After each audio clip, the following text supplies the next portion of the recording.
Hi there, welcome to our series on math functions. Today we're going to explore a neat function and it's called the Countif. Now Countif actually works very similarly to the SUMIF. What the Countif does is it will count the number of cells within a data set based on criteria that you set. Okay, so then that means that there are two arguments to this function. You have the data set itself, or the range of cells that you select. And the second argument is the criteria that you establish. Now, the data set can be either text or numbers, and we're going to show examples of both. Okay, so let's say we want to count the number of movie titles that include the word the. So movies with the. How do we set up this formula? Okay, so as always, we begin with an equal sign followed by the name of the function. And at that point, our data set, or our range of cells, consists of all the movie titles. Okay, now the second argument, let's talk about that in a little bit more depth. The criteria here. The criteria is we want titles to include the word the. We're not saying we want the entire title to be the. We want the word the to be included. So what we have to introduce is an asterisk, because an asterisk will help the function determine how to search for a sequence of characters. And in this case, our sequence of characters is the word THE. Okay, so that's point one. Point two is whenever we have criteria that involves text, you need to include quotation marks. So we'll start with quotation marks, followed by the word the and the asterisk. At this point, close the quotation marks along with the parentheses. And when you click enter, you'll notice that 22 of the 100 movie titles includes the word the in the title. Okay, but what if, let's say within our data set, we actually had a couple of asterisks? At that point, how do we register or include in the function that we want to just search for an asterisk? Okay, so at this point, let's try to set that up. We have Countif, once again. We include our data set range, which is the same as our previous example.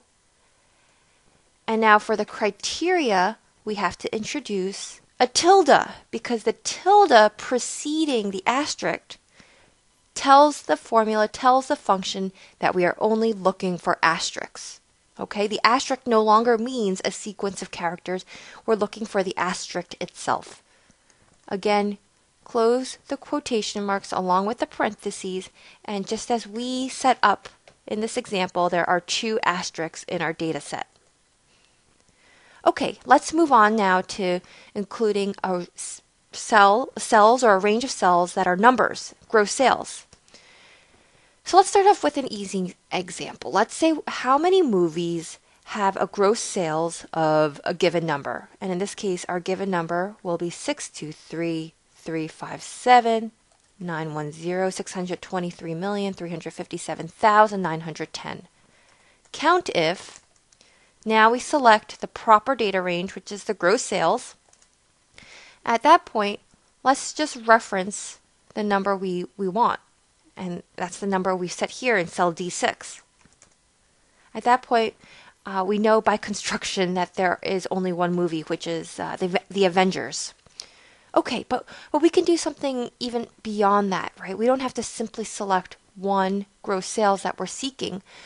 We can select something using operators. So what I mean by that is how many movies have gross sales that exceed 50 million. Okay, so let's now set that up here. Countif, we again take our proper data set. At that point, again, include the quotation marks. We're using operators. Greater than, this is the criteria, count if the gross sales are greater than, and the number is 50 million. At that point, if you close the parentheses, and of course, I almost forgot, but we have to include quotation marks here as well. about 50, well, exactly 55 movies have gross sales greater than 50 million. Today we're going to learn a particular function, but before I begin, let me walk you through this quick scenario. Let's imagine you're taking a poll and your sample of people consists of 100 folks. And let's say you grant them access to a spreadsheet so that they one by one begin to fill them in. Each person gets one entry, so when you notice a blank, that means somebody forgot to fill out their favorite movie. Okay, so now a question comes up is how many people actually did enter in the data? What has been your success rate? And so one way you can do it is, there are actually a few ways to do it, but I'm going to introduce one way which uses the function Countblank. Alright, the great thing about this function name is it says exactly what it means. It's going to count the number of blanks or empty cells. It will return the number of empty cells. Okay, so let's put this into use.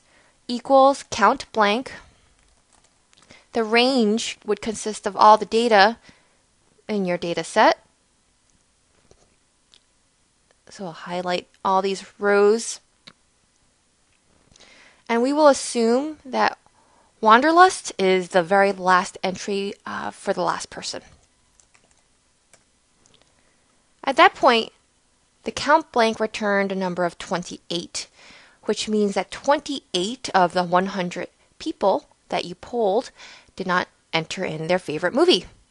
Okay, Countblank has multiple applications, but you will notice that when you have especially large sets of data, knowing how many are blank could come in handy. Okay, thanks so much. See you next time.